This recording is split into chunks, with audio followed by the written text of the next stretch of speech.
Hey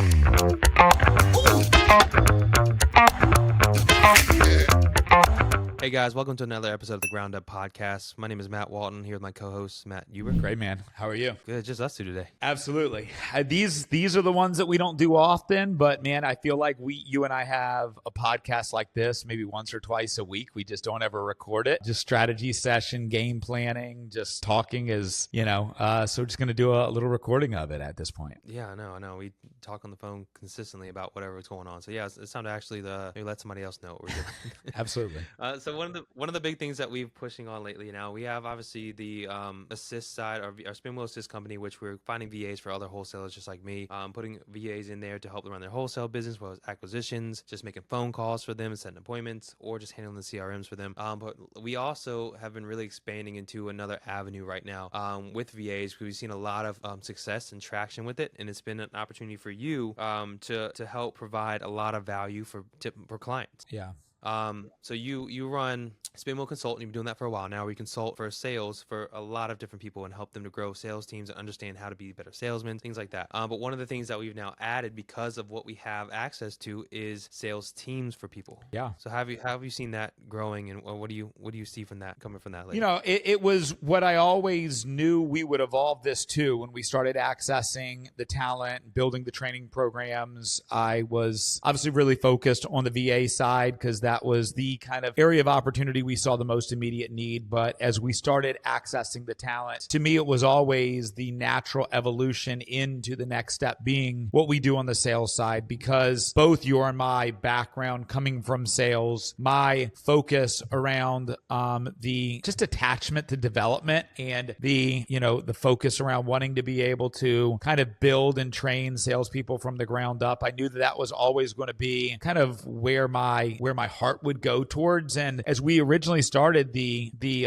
assist company around the VAs, it was one of those things that I was just like, let's learn a new skill. But I know that the value that I was going to bring to you and to the team long term was around the sales team. So it's been an interesting evolution over the past 2 months as I've kind of stepped away from the day-to-day on the wholesale side. You've stepped up in the wholesale side, and I've kind of said, hey, let's go do kind of really where my value could be, which is go find expanding business. So maybe I'll kick it back to you and say, as I've stepped away, you've stepped up. What's kind of the biggest thing that you take away from that? And then we can kind of jump into some of the things we've learned as we've kind of expanded into a new evolution to what we offer. Yeah, so I'll start with the negative stuff. That's what happened at first. Is a lot of things opened up about how we scaled that had us like, oh my god, like there's some things that we did wrong, which is normal for any business. And so obviously we're not going to let anything like that crush us. But it was a lot of eye opening. We're like, hey, this is some things that we did that we probably should have done a little bit better. One is putting people in place and just help, because at the time when you're scaling and you're moving fast and you're getting business in, you need help, and you just grab people and put them in places sometimes that you just need to give yourself a little break and work on other things to help grow the business. And so sometimes we didn't put enough effort into the training and setting people up for success in that role, and had to go back and do the same thing. And then just understanding like where we're falling short on our business, which is a natural progression that happens in business. When you're growing, you find out things that you feel like you could do better, things you can give better to your clients, do better services, and continue to provide as much value as possible. We saw some of those things pop in. On the positive side, a good portion of our business is running. It's a lot of people are in place, a lot of good people are in the right positions, and we're able to utilize what we put in place over to the sales side and over to other companies that we can bring in and provide help with. So those are a couple of things that I'm seeing consistently with our business, and I think that's great. And I think you said this one time on one of the other podcasts or one of the other sales calls we were on. You were like, when I would do the sales calls for the VAs, or like, you didn't know anything about virtual assistants and wholesaling. And now it's like flip the opposite. Now I'm like, how can I help you versus the opposite on that? And it's awesome to see both sides of it and how it can provide assistance for each other. Yeah. And I knew that at the beginning part, the knowledge level, you were kind of dragging me along. I did my best to carry the value in creating structure and processes. And, I brought in a lot of the people that we, currently have within our leadership leadership team,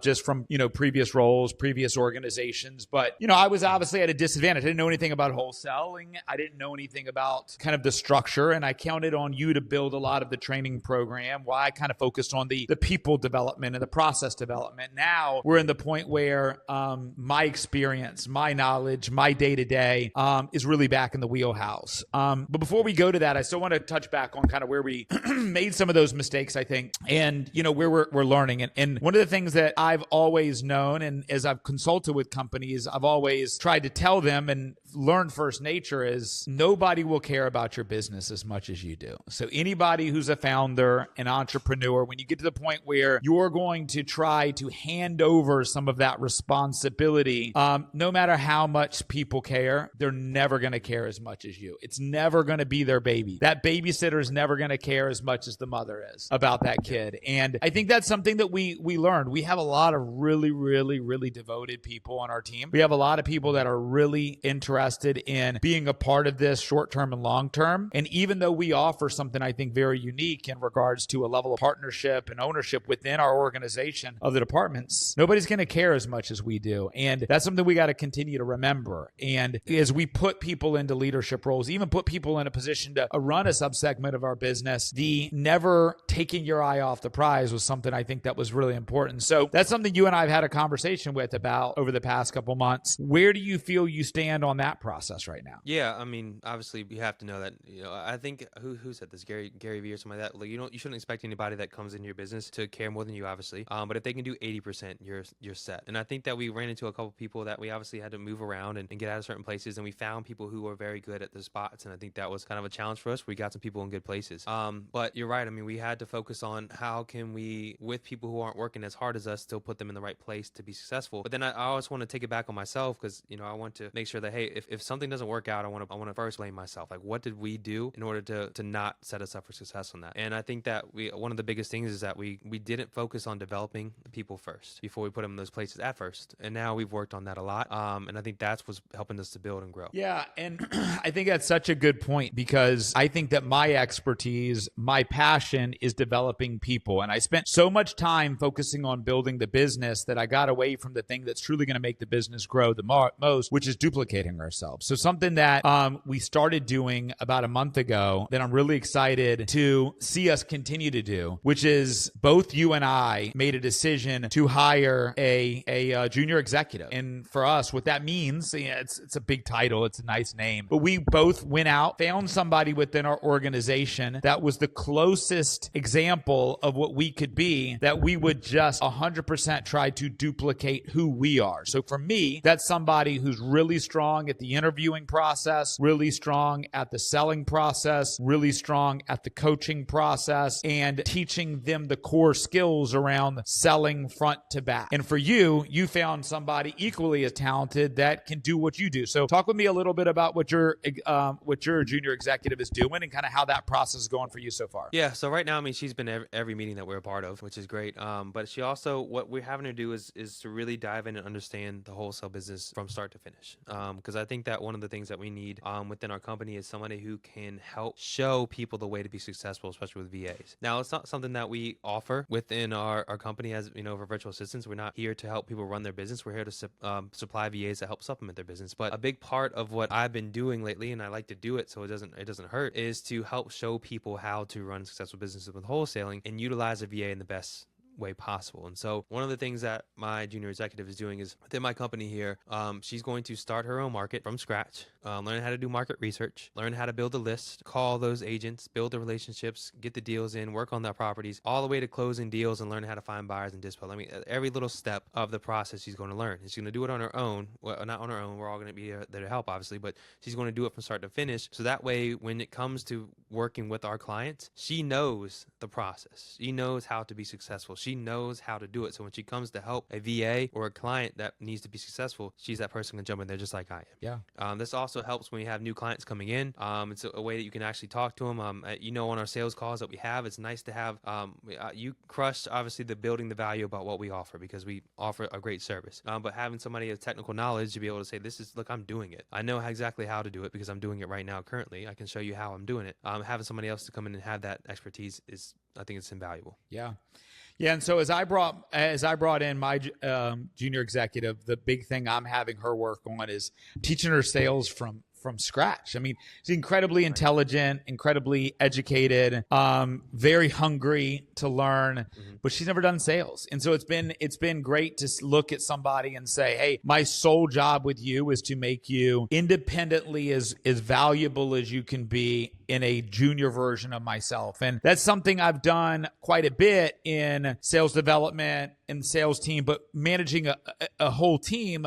But to teach somebody everything and how I think, how I look at things, how to see problems, solve problems has been, I think, probably one of the most valuable things for me to continue to sharpen my skills. Because, and I remember this back, and I think we talked about this in a podcast before with one of the other guests that we had. I don't remember who it was, but we talked about the idea around when you teach Brazilian Jiu-Jitsu and you teach somebody how to do it, you have to learn all of the really technical understandings of why you do what you do, not just what to do. And as I'm working with her to kind of show her what I do and how I do it, the foundational elements of going back to some of the basics that maybe come to me second nature is something that really kind of helps me continue to grow and get back to some of the things that maybe I did at one point, lost focus back on. As you're kind of doing the same thing, are you seeing yourself remembering some of the things that you emphasized earlier as a wholesaler that maybe you had just taken for granted or even gotten away from as you're kind of going back to teaching somebody the basics? Yeah, I honestly wouldn't even say necessarily getting away from. You just do it without even thinking. Like it's not even conscience. Like it's not even a conscious thing that you do. It's just something that happens because you've done it a million times, and so you do it without even thinking it. So one of the things that we had to go back and do, especially with training, is which I think when we go all the way back to when we built our training class, our training program here for VAs, is you start speaking in language that you understand because you've done it a bunch, or you start knowing things about why you do certain things and how things work that you don't really get down to explaining it in detail because somebody obviously it's just second nature to you. And so that's what I've seen. So yeah, I would say that there is probably things that I had to go back and say, oh, when I was starting off, I had to do this. But I mean, it's more of, I think that things are just come to me without even having to think now about it. I just do. That's probably the same thing you feel in sales now. You happen to maybe say a person's name a bunch of times during that sales conversation, but you don't think that. You just do it like because you know that's what you've done. And the way you go through and you handle objections and the way you do things, like it's second nature to you now. You've done it for so many years. So is that what you're saying too? Yeah, I mean, look, the reality is over the past 5 years, I've done far less sales than I've done prior to that. So the big part of my job has been teaching other people how to do sales. So I've kind of already been doing the teaching side of it, but there's some parts that I'm teaching now is not primarily what I've taught. Over the past 5 years, the big part of what I've taught has been teaching cold callers, entry-level people how to sell. And even though my junior executive, I would still consider her very entry-level, I'm trying to teach her entry-level things, but in a way that can be broadened to somebody because I'm going to try to fast-track her into some of the more evolved things. So I'm teaching her how to be a fantastic SDR, teaching her how to teach people how to be fantastic SDRs, but also more importantly, the more valuable part of what I'm teaching her is how to present, how to close, how to build that relationship, how to do the discovery. And that's something that I probably haven't done as much in regards to teaching now. In the past 6 months, I've done a lot more selling here of the business than I had done previous couple of years. So it's kind of like riding a bike and getting back on there. But reestablishing a training program, recording some videos around that stuff it's been fun for me to test those waters for sure. Right. Yeah. So we've been putting a lot on that, so it's kind of an injunction of what you're doing anyways. And I think she came at the right time, obviously, because we're looking to build up our sales SDR department, handling sales for more people. And so you had to go back and do these recordings for a lot of people in the first place. So having somebody right there next to you to learn why you did it just added on to that. Yeah. And it was, to your point, it was a vital time and it came organically. This was a problem that came overnight as we shifted to focus on sales. As things do, sales opportunities started falling in our lap. Companies, referrals, clients, opportunities started just falling in our lap, whether it be referrals from other clients saying, hey, you've done such a good job with us, I'm going to send you this person, or because of this relationship, I'm going to send you this person. Those things tended to fall in our lap. And I found myself in a position where, man, I have so many people I want to be able to help, but because I'm having to do so many things, I can't help these people in the capacity that it is. So I know my biggest value for the organization is on the consulting side, creating leading the conversations. And a lot of the clients that were coming to me were like, hey, Matt, I need help presenting. I need help closing. And as much as I would love to help them, I didn't have the time to be able to put into that process myself. So one of the things that came organically was, as I met this young lady, the idea said I could teach her how to present. I could teach her how to close. I could teach her how to be that next version of me. So it solved a huge problem, because just over the past 60 days, we've had 4 customers, clients sign up with us who need help with presenting and closing, which before that, most of our clients had come to us looking for us to generate leads. Now they're saying, hey, you guys are generating so many leads. We need you to help close these, present them, and close them. So unfortunately, I didn't have anybody yet who had been getting the leads ready to move up, which is the natural progression I want. They just weren't ready yet. So, we kind of had to fast track somebody into that role and into that position. And the great news is we get her ready for this role. Then it gives me an opportunity for me to bring on another person, and then her to bring on a person to be able to duplicate herself, and for me to work with her on that process as well. But yeah, the opportunity of being able to expand myself as I've brought her on has been something that I'm super excited about. And I know you and I have spent a lot of time over the past couple of weeks handling some sales calls, and we're in a unique place where right now we're having to turn business down. We had a fantastic meeting this morning with an amazing opportunity. Very smart guy. The very smart guy. Incredibly smart guy. But we're not going to be able to help him because we don't have the bandwidth to help him. And so hopefully in the next 3 to 6 months, we'll be able to duplicate ourselves in a way that we'll be able to help him and bring on other people. But I think right now we're in a unique position where we get to go find the customers that we want to work with, the projects that we're excited about. And even though that company would be great, I don't think he kind of fell in line with exactly what we're looking to do and exactly where we feel like our wheelhouse is. So let me ask you, on the sales side, I know you're focused more on the real estate side, but what is kind of an ideal sales customer for you right now? Like if you had to say, here's the type of company. Is it a software company? Is it a marketing company? Is it one that is going to be more built on flat fee structure like some of our clients, or more performance-based structure?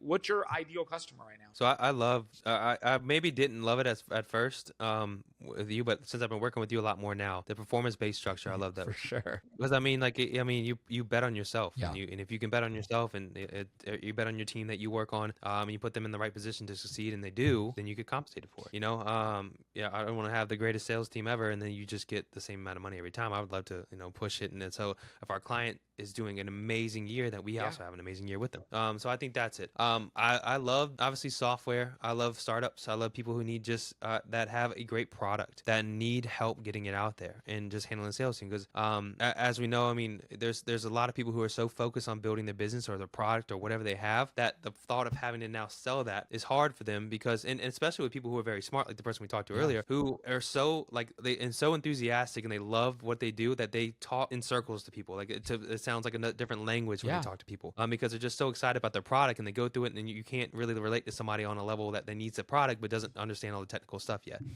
And so I think those, the people who are like that, maybe who need a little bit of help to get somebody in there to handle these sales calls, and they pop in when they just need to have a little technical conversation here and there. I think those are our ideal clients to help bring those up. But I wanted to ask you, as I've jumped on a bunch of sales calls with you now, and I love listening to your sales calls, because I think one of the opportunities we have within this, and something you've built, is that you have so many ways to help a client, a lot of different ways to help a client. And so when we jump on these sales calls, it's great that we don't know anything. We're like, hey, we don't know anything about what you want, so we're gonna find out, because we have a lot of different avenues to go. So tell me about your process when you get a client in that you're looking to ask and find out ways to help them, and how you feel like you could navigate that conversation. The reality of it, Matt, is I don't have a method behind my madness. I am confident you get me a warm body on the phone, a person that has a problem that needs to be solved, and I'll likely be able to identify the problem and be able to come up with a solution on how we can solve it. I think that the customers that I think that I can help the most is that super excited, passionate founder who has been hoisted into a position where he or she has had to be the primary seller of their service, because nobody knows what they do better. Nobody can explain what they do better, but they're not a salesperson. They're just the person who's the most passionate about their product and their service. And the clients that I've worked the best with so far, the ones that don't know know how to present their service in the correct way, that don't know how to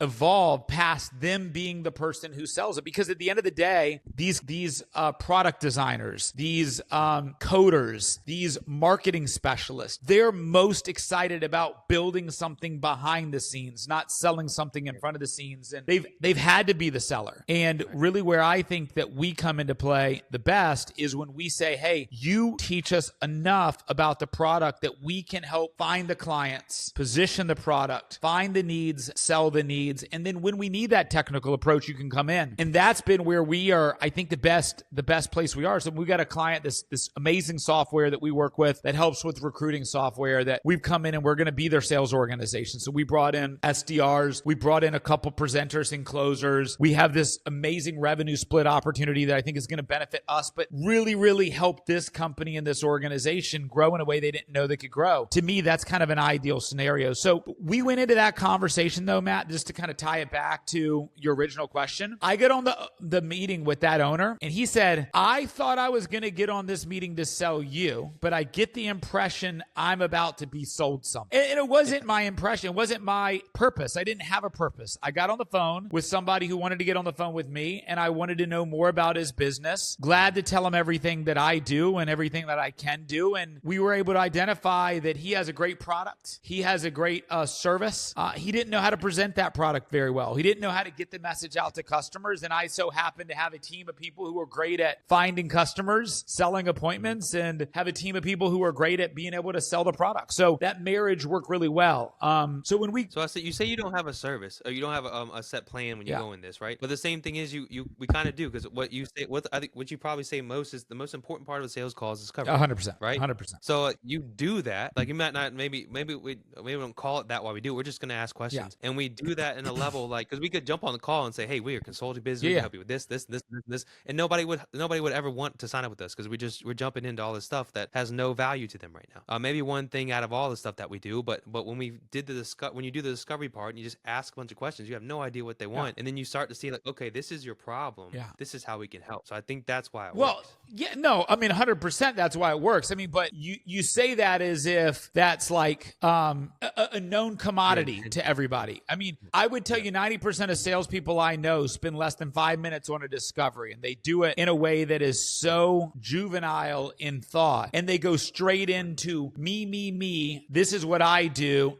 And they throw it against the wall and hope something sticks. And I would tell you that my approach is, I would tell you a lot of my customers, when I get on the line with them, they maybe even are aware that they have the problem that they have. But my approach is to ask them questions in a way that challenges their normal thought process. And I'm not looking for anything specific. So when I say I don't go in with the plan, I'm not looking to solve a specific problem. I'm trying to poke holes into what they do to see if there is a problem. And if there is a problem and the customer or the person on the other end can identify that there is a problem, and then I have a solution, then I'll offer the solution. But I was on the phone with somebody yesterday and they had a couple of problems. I was not able to solve those problems. I did not have the resources to do that. I was not a good fit to solve those problems, but I made a friend and I made a network and I made somebody that I had connection with. And I've made quite a few of those over the past couple of years, because I'm not going in trying to just serve me. If I can find a need in the customer that I can then serve and it can make sense for them and then make sense for us, to me, that's what I would like to do out of these conversations.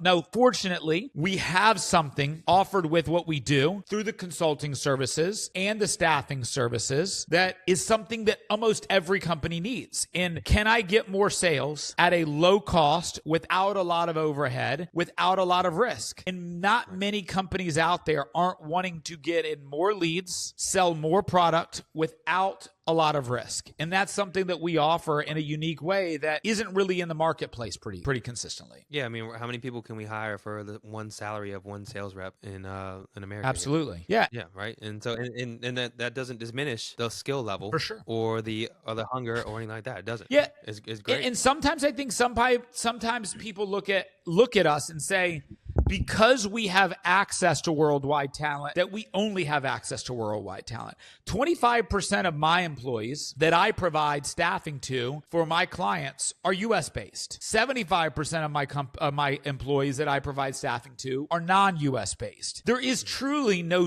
difference in regards to the talent, the ability, and the potential of U.S. talent versus not, but some people just prefer to use U.S. talent. Some people prefer to use local people. I have two clients in the Dallas market that like to use Dallas people because they want to use that. I have a third client who is a U.S. only company, and that's something he touts loud and proud. So he has no interest in using somebody outside the country, but a lot of people just want sales, and they want sales at the best cost and the best value, and we have a fantastic resource that we can pull those resources in without having to cost the amount of money that it typically costs out there. And they're hungry. Absolutely. And they work very hard. Absolutely. With this sales side of it, I mean, you said your ideal client obviously are founders, and I think that I 100% agree because, like you said, they're so focused on building a product and so focused on doing the best thing for it that a lot of times that the sales just get thrown on them because they have to. And I think that what we talked about with like the low cost sales and low risk part of it too is that because sometimes your all your money is going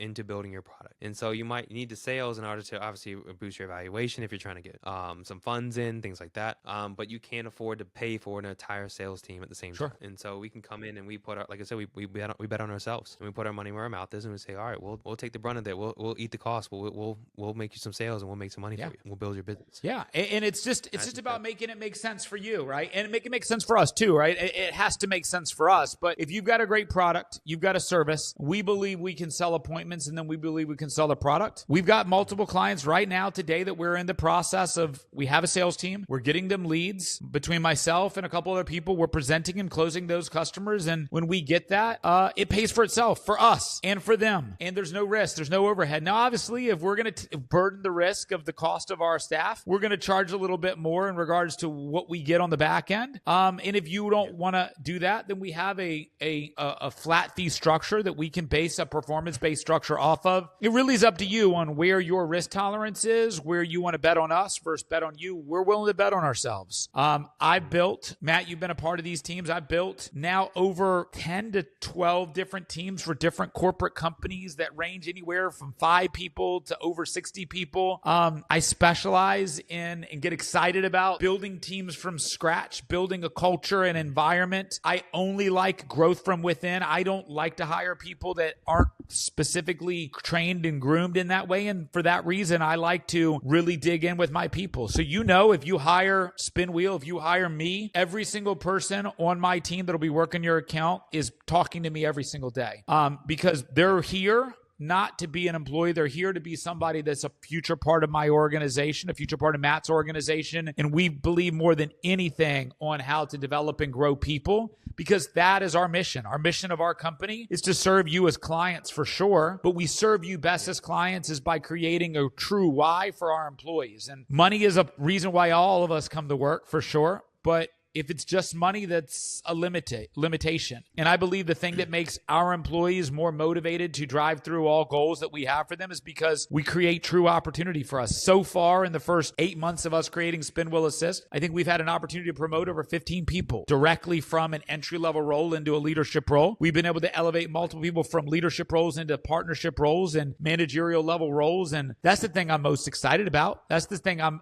most interested in. And the way we scale, the way we want to scale is by continuing to duplicate ourselves. Now, I think that's one of the advantages that we have about when we recruit is that's what we focused on. And I think that a lot of people fall short with that because they think money might be the only option. But you'll see people who get paid in high pay, but then leave the job because they're unhappy. But I think that the fact that we provide these opportunities for people to say, hey, we're going to try and grow you, and not even just to grow you into like a coach or a manager or something like that. We want to be partners with you. There's something you're passionate about, and we can make a business and help you make a business around it. We're happy to sit right next to you at the table and build this business with you. And I think that attracts the right talent for us also. Yeah, look, right now, Matt, you and I have had conversations. We are actively looking for other business partners. We're actively looking for us to find other experts in your industry that we can bring in our infrastructure where we have hundreds of people apply to work for Spinwheel every single day. We've got a whole team of recruiters who go through every single applicant in a way that I've never seen a company do. We have a a complete interview process where I have a team of people who are interviewing 20 to 30 people on a day-to-day basis to identify that. We have multiple training programs. Right now, we're in the process of building out additional training programs for clients that are looking for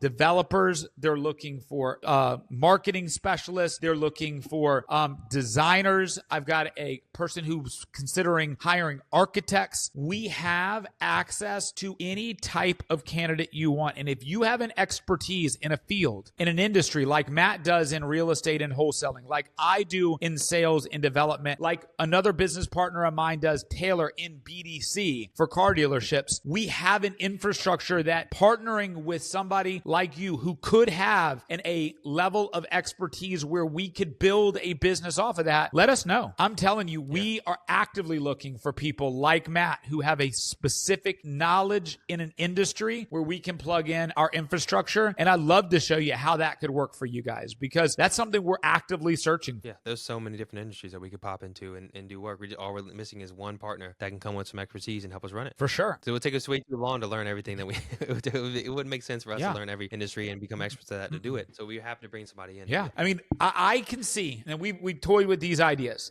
We've toyed with bringing in somebody from a medical and dental background who's managed and serviced medical and dental clients, because we know our VA business would work perfectly in the dental medical industry service. Oh, we don't know anything about that industry. We could ultimately try to learn it, but that's not our best use of time. So if you're somebody in that medical dental background and you know that, you have clients, you have relationships, let us know. We will connect you into our infrastructure and we could build a whole business organization around that for you. If you are somebody in the home services industry, if you're somebody who knows marketing well and can help us create a training program to teach people how to do marketing, social media, editing, clipping, all the stuff that is out there that people want people to provide, plugging in a training program to leverage our network worldwide is something that would be incredibly valuable to us and to you as well. So anybody that is interested in knowing more about how our orchestration, our organization utilizes these talent, we recruit, we train, we put everybody into a process, I'd love to share it with you. And we're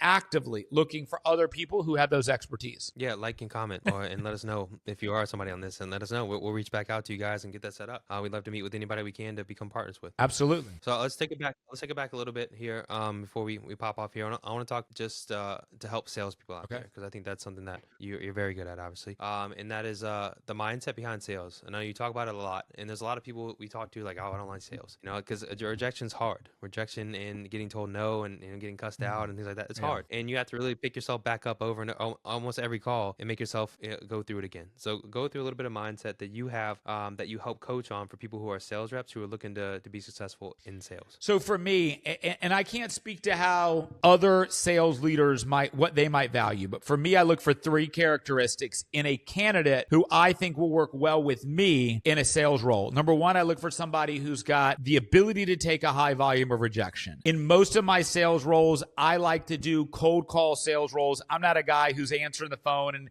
handling a bunch of inbound leads. I go out and get my customers. I'm convincing them of something that they're not necessarily in the market for. So you have to have the mindset that can deal with a high volume of rejection. And so for that, I look for people who have thick skin, because my organization. By any chance, real quick, sorry to mess you up with that.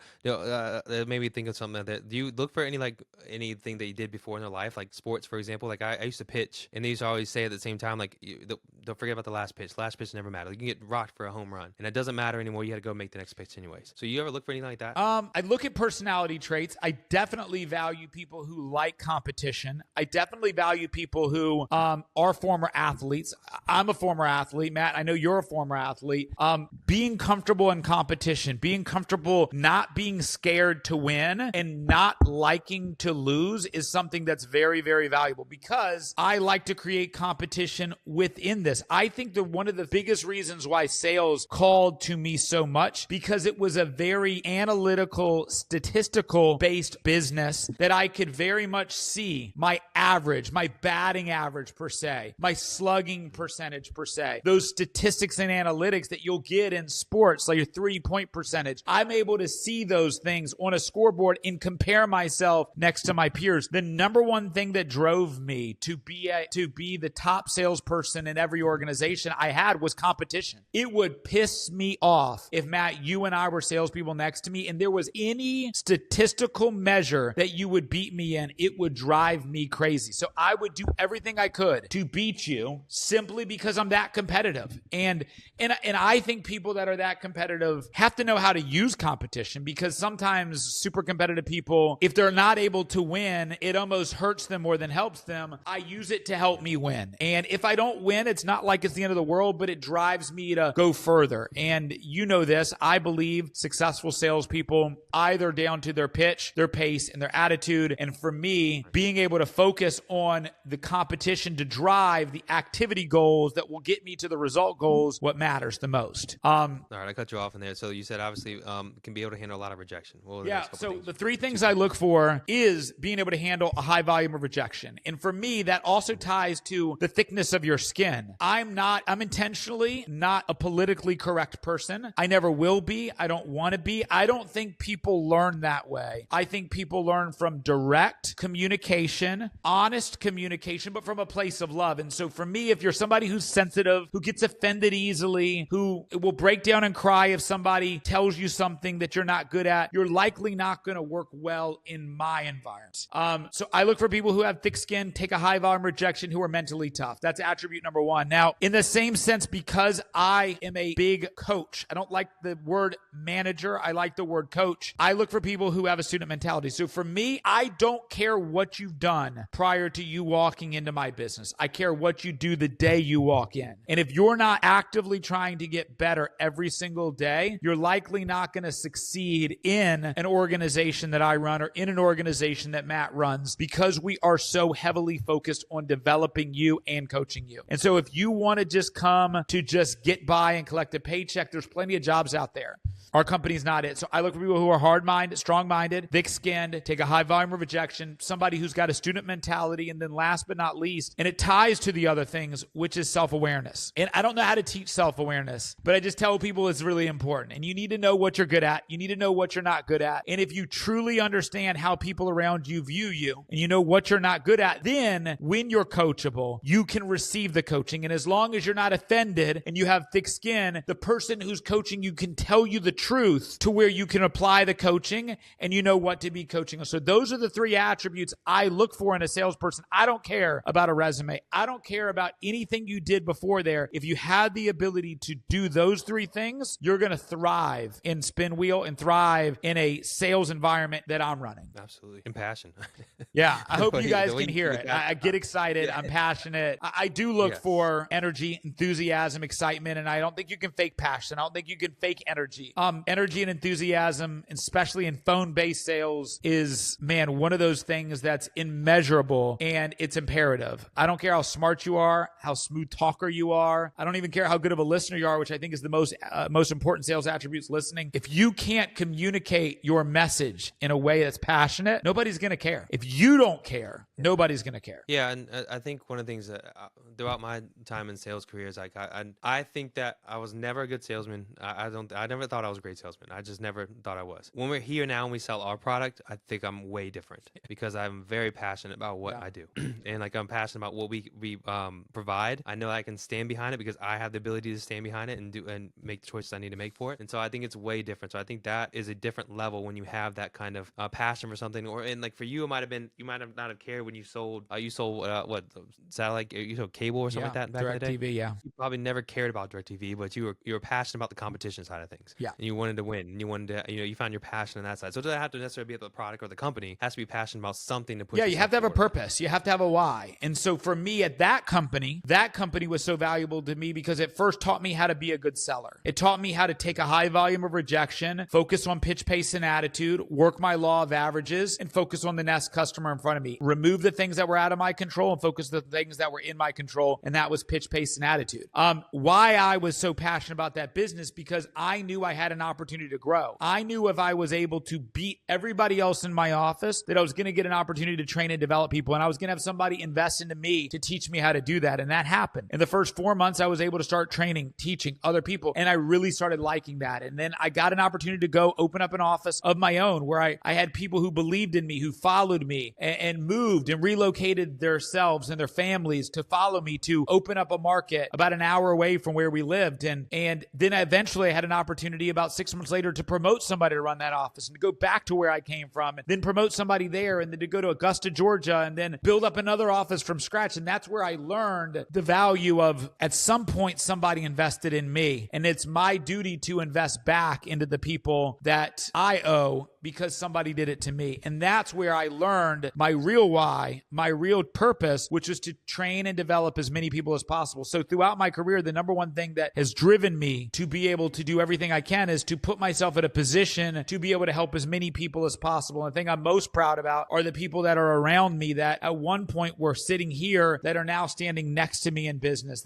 I'm seeing are executives. I got a guy at a company, Dealer On, that worked with you and I, who started with me, never did sales before. And then he did his first sales job with us. He was the first guy I promoted to be a regional sales director. He's just got promoted to be the VP of sales over Dealer On, which was my path. I started as a territory director. I moved to be a regional director. I became the first VP of sales of that organization. And this guy did the exact same thing. And now he's sitting at the head of sales of a massive organization, the number one website in all of automotive. He's running that organization. And at one point, he never did sales. And I taught him how to cold call. I taught him how to prospect. I taught him how to run a region. Didn't teach him how to do anything past that, but he took all of those skills, not because of me, but because of he is somebody who's exceptional and had the ability to take a high volume of rejection, the ability to be a student, the ability to have self-awareness. And he applied those learnings and put it into where his career is. That's something I'm most proud about, is seeing who he has become. When I met him, and he knows this, I've had this conversation with him, he was a young man. Now he is a man. He has married his wife. He's talking about having kids. He's running a business as an executive. And the growth I've seen in him, like with you, like with Taylor, like with so many other people, that's the thing I get most passionate about. So do I have to take 50 no's on cold calling to show somebody how to do it? I'll do that all day long so I have an opportunity to help somebody else advance their career, advance their life, and become something else. That's awesome. I don't think I ever told you this. I don't know why it popped in my head. Did you know I used to sell Cutco? No. Nice. Door to door? No. Yeah. Yeah. Yeah, I did that back in the day. I don't know why it popped in my head, but when you started talking about you had the opportunity to grow and move into that, I always struggled to find, again, the passion in the sales I was doing. I like to do sales. I think I was fun to talk to people. I had no problem with that. And I did Cutco, and I did really well in my office. And then I went to go and go into the manager training program to run your own office and everything like that. I got about halfway through that, and I was like, I do not want to sell knives the rest of my life. It's like I don't want to do it. And so then I popped into a bunch of other sales roles, and I would say throughout all those sales roles, a big part of why I went successful was the leaders that were in place in front of me. Just never connected with them for the most part. There was a couple on the way. Matt, obviously I'm working with you because I did connect with you on there, but most of the jobs that I had, I struggled to get to 100 calls that day because I just was like, oh my God, I don't want to have these other calls, not because I don't want to do the sales anymore or get rejected. I didn't care about that. I was like, I don't care to do this. Then I found wholesaling, and I found that I loved it, and I found that how successful I could be, and I was crushing 100 calls easily. I think that everybody that I probably worked for would probably be mad about the fact that I hit so many calls when I first started on this and how many I did, because it became something that I love to do. And I think that the business that we have here, obviously there's something that I think it married both the two things that we love. And now I've developed a really big passion to help people grow, just like you have. That's awesome. Obviously watching you do that, I always like to help people. I love to help people in general, but now it's like helping people throughout the entire process here. I think that's awesome. It is interesting you say the Cutco story. Like, for any of you guys that are maybe like under 25 years old and you've never like really done something you're passionate about, I would tell you should do 6 months as a server in a restaurant. Do it on the weekends. Just learn the service industry. You'll learn so much about people. You'll learn so much about how some people can be complete assholes and some people can be complete pushovers. It's just a really good industry to learn for just 6 months. Do it. I think it'll change every person's life. I think it should almost be like selective service, that everybody has to do that before they're 18. And I think you should absolutely do some level of door-to-door sales for no less than 90 days. If you do those two things, things, regardless of what you want to do in your career. No matter if you're good at door-to-door sales or not, most people are not. The things that you will gain from that experience will be life-changing and will forever help you in any business you ever build, you ever run. But the bigger point, Matt, that you just made there is, and I think this is the challenge for almost everybody, and I know you struggle with this for the first probably 10 years of your professional career, which is trying to find something you're passionate about. So many people fall into the thing that's comfortable because they never chase that. And I know that the industry you're in is full with a bunch of people who just never wanted to fit in that box. And as we do these interviews with all of these entrepreneurs, these business leaders, almost every single person we talked to said they didn't fit in the box in school. They didn't fit in the box in the corporate world, and they struggled finding the thing they do. So maybe let me ask you this, as a guy who probably struggled with this more than I did. I was fine in the corporate world. I knew I was limited in the corporate world, but I used the corporate world to prove to myself I could do this outside of the corporate world. You always felt like an outsider in the corporate world. So for the people who feel more like you, how did you get the nuts to leave the corporate world and to better? Because I remember the first time I called you, like 3 months after you quit Dealer On, and I called you and I think I was like, how you been? And you're like, me and my wife are traveling the country in an RV. And I was like, this guy's crazy. This guy's crazy. Yeah. Tell me about that. Like, how did you make the final move and the jump, and what was the final decision for you? It honestly was just a buildup of a long time. And so it was always when I got another job, it was like, this job's going to be different. I'm going to like this. I'm going to like this job. So, it's like, this sales job's going to be better. Just, I like to do, I like to do websites. I like to do marketing. That's cool. I like to do that. This sales job's going to be different.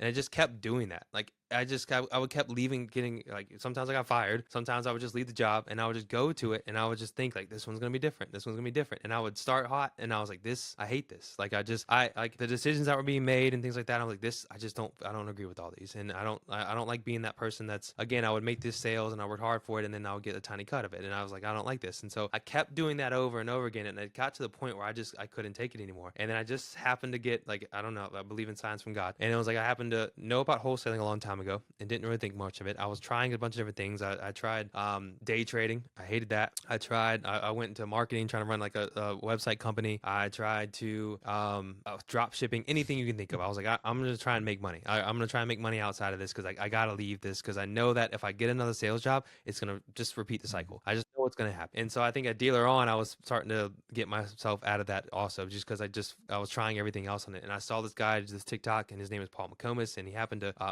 rest in peace, Paul McComas, he passed away, but he just talked about it. He was like, look, this is what I do. And if I close this, my average sale is 15 grand, 10 grand. And I was like, I'm working really hard. And if I make a sale, I don't know how much I was going to Dealer On time. I was like, $1,100, $1,000, $1,000, whatever, right? $1,100, something like that. Something's got to be it. And I know that real estate builds a lot of wealth. And so I just started doing it. And I just found out, like, as I was doing it, that I like these calls. Like, I like these calls because when I talk to a lot of people who are in trouble, it's my name on this, so I have to get it done. I know that I can do all the work for it and make it happen.